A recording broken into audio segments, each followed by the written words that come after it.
All right, let's talk about Robinhood. They just held a big, flashy event in Cannes, France called To Catch a Token, and they announced a ton of stuff. They're bringing tokenized US stocks to their European customers. They're rolling out perpetual futures. They're also expanding crypto staking to the US for coins like Ethereum and Solana. It is a full court press. On the surface, it looks like the theme is just more crypto everywhere. And a lot of people are getting excited about the idea of buying tokenized shares of their favorite companies, getting dividends paid out on chain, all of it. But that is the headline. That's the shiny object. If you look closer, buried in all the press releases and announcements is the real story. The move that actually matters, the one that tells you everything you need to know about the future of traditional finance hitting the blockchain. And it is this: Robinhood is building its own blockchain. Now, before you absolutely lose your mind, they're not trying to build a new Solana or a new Ethereum killer. Just forget about that. What they are building is a layer 2 chain using Arbitrum's technology, specifically their Orbit stack.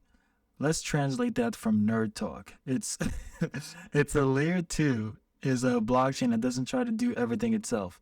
Instead, it runs fast, processes a ton of transactions, and then bundles them all up and settles them on a bigger, more secure layer 1 chain for finality. In this case, the layer 1 is Ethereum. So Robinhood is not building a new country. They are building a private, gated community inside the country that already has the biggest economy and the strongest army. And that country is Ethereum. Their plan is to launch these new stock tokens first on Arbitrum's main public chain, and then in the future migrate them over to their very own Robinhood chain. And this brings us to the single most important question you should be asking. Why? Why go through all the trouble and expense of building your own chain? Why? Why not just deploy your contracts on Ethereum or on Solana or on an Arbitrum's main chain and call it a day? The answer tells you everything, and we got it straight from the CEO, Vlad Tenev. In a tweet discussing the move, it was reported that Tenev said they avoided other chains like Solana because of MEV concerns. And then he dropped a line that is the entire thesis for this video. He said Robinhood wanted to be a landlord, not a tenant. A landlord, not a tenant. Think about what that means. When you deploy an application on a public blockchain, whether it is Ethereum, Mainnet, or Solana, you are a tenant. You are renting block space. You have to pay rent in the form of gas fees, which can spike unexpectedly when your noisy neighbors, like some new meme coin, decide to have a party. You have to live by the landlord's rules. You don't control the plumbing, and you're completely exposed to the chaos of the neighborhood. The biggest piece of that chaos is MEV, maximal extractable value. That is the polite term for the invisible tax that validators and block builders can extract from users by reordering, inserting, or censoring transactions. It is the front running, the sandwich attacks. It is the reason your transactions sometimes fail or cost more than you expected. It is the dark forest. For a long time, there was a narrative, especially around chains built for high throughput finance, that MEV was almost a feature. I remember seeing tweets from late 2023 saying things like MEV on Solana has more upside than MEV on Ethereum. Because of the capabilities for high throughput financial applications, the argument was that this was just the cost of doing business in a truly open, permissionless financial system. The fastest guns in the Wild West win. Well, folks, how it started is not how it is going. Robinhood, a publicly traded, heavily regulated US company, took one look at the Wild West and said, absolutely not. For them, unpredictable MEV is not a feature, it is a nightmare. It is a compliance disaster waiting to happen. It is an endless stream of customer complaints and potential lawsuits. So what do? They decide to become the landlord. By building their own layer 2 chain, Robinhood controls the building, they control the front door. Most importantly, they control the sequencer. The sequencer is the part of a layer 2 that orders transactions before posting them to the layer 1. If you control the sequencer, you control the transaction flow. And as David Hoffman from Trustless pointed out, a chain with a single controlled sequencer has no illegal MEV concerns.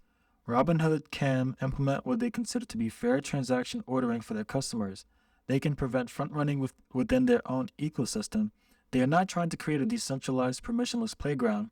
They are trying to build a stable, predictable, and compliant financial venue that just happens to use blockchain rails. And here's what makes this move so clever. Robinhood is basically future-proofing themselves. Regulatory pressure on crypto is not going away. If anything, it is intensifying. But by controlling the infrastructure, they are in a position to respond quickly to whatever compliance frameworks emerge. They can fine-tune their rules without needing a DAO vote or protocol upgrade. That kind of agility is exactly what traditional institutions need to feel comfortable putting billions on chain. This is why they did not just deploy on Ethereum mainnet. It's too slow and expensive for their scale. And it is why they did not deploy on another layer 1. They would have been a tenant subject to another chain's MEV and governance whims. The layer 2 model is the perfect Goldilocks solution for them. They get to inherit the best part of Ethereum. It is incredible security. It's incredible security and settlement guarantees. As Vitalik said recently, institutions are choosing Ethereum not because it is the fastest, but because it is stable and dependable, because it does not go down. Robinhood gets to build their house on that bedrock foundation while still having total control over what happens inside their own four walls. And let us be clear, this is not just about efficiency or control.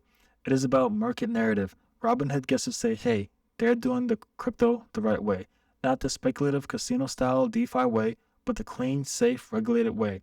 They are not just onboarding users to crypto, they are onboarding Wall Street. So let us zoom out. What does this all mean for the rest of us? This is the blueprint. This is the playbook for how every other major financial institution is going to enter this space. Your Schwab, your Fidelity, your big banks. They are not just going to throw their applications onto a public blockchain and hope for the best. They are going to follow this model. They will build their own customized, controlled layer 2s that offer specific user experience, and they will all settle down to the base layer of trust, which is Ethereum.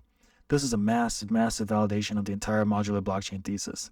Ethereum's role in the future is not necessarily to host every single transaction itself. Its role is to be the ultimate decentralized security layer, the global supreme court of settlement, for an entire ecosystem of interconnected chains built on top of it.